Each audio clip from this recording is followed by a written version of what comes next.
सबरी के साथ जो संत रहते थे उस आश्रम पर, उसी जंगल में, सबरी के जीवन को मजाक बना लिया।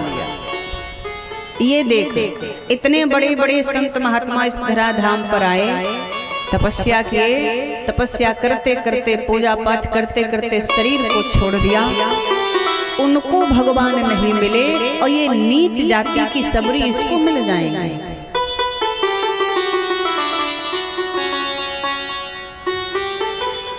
झूठ बोल देते हैं संत, लेकिन एक दिन ऐसा आया जिसका समाज तिरस्कार करती है ना, उसका भगवान सम्मान करता है। याद रखिएगा इस बात को।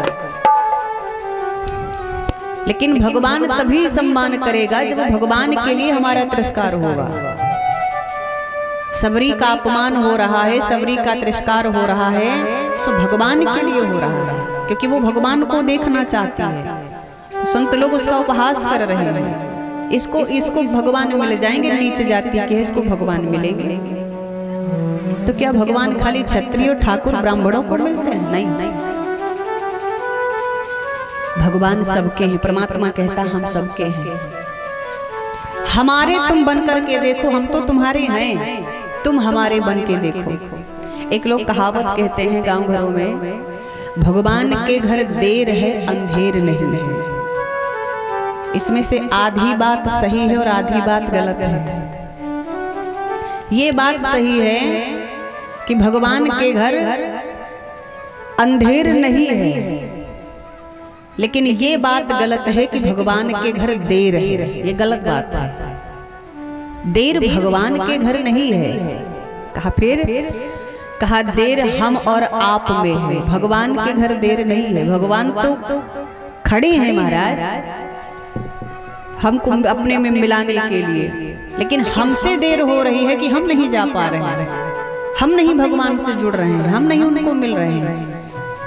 तो भगवान के घर ना तो देर है और ना ही अंधेर है। देर है तो हमारी तरफ से, भगवान की तरफ से देर नहीं है। एक बार किसी भक्त ने पूछा भगवान से कि प्रभु आप हमेशा जहाँ देखो, किसी मंदिर में देखो या किसी पोस्टर में देखो, आप हमेशा खड़े ही नजर आते हो। आप कभी विश्राम नहीं करते, आप कभी बैठते नहीं हो। क्यों प्रभु, आपको थकान नहीं लगती है इतने देर तक खड़े हो महाराज? सो भगवान ने बड़ा सुंदर उत्तर दिया। कहा देखो, मैं हमेशा इसलिए खड़ा रहता हूँ, मैं कभी बैठता नहीं हूँ, मैं कभी लेटता नहीं हूँ, सहन नहीं करता हूँ। किस लिए जानते हो? बोले नहीं जानते। भगवान बोले हम इसलिए खड़े रहते हैं कि कब किधर से कौन भक्त हमको पुकार ले, कब किधर से कौन भक्त हमें पुकार ले, कहीं उसके पास पहुंचने में मुझे देर न हो जाए। इसलिए मैं हमेशा तैयार खड़ा रहता हूँ कि कौन पुकारे, मैं झटक से भाग के पहुंच जाऊं उसके पास। अगर बैठा रहूंगा, जब पुकारेगा तो उठूंगा, तब चलूंगा तो देर हो जाएगी। अगर कहीं शयन कर लिया मैंने, मैं सो गया, भक्त पुकारता रहा तो उसके पास जाने में विलंब हो जाएगा। इसलिए मैं हमेशा तैयार खड़ा रहता हूँ, कितने समय कौन भक्त मुझे पुकारे, मैं तुरंत उसके पास पहुंच जाऊं। अब बताओ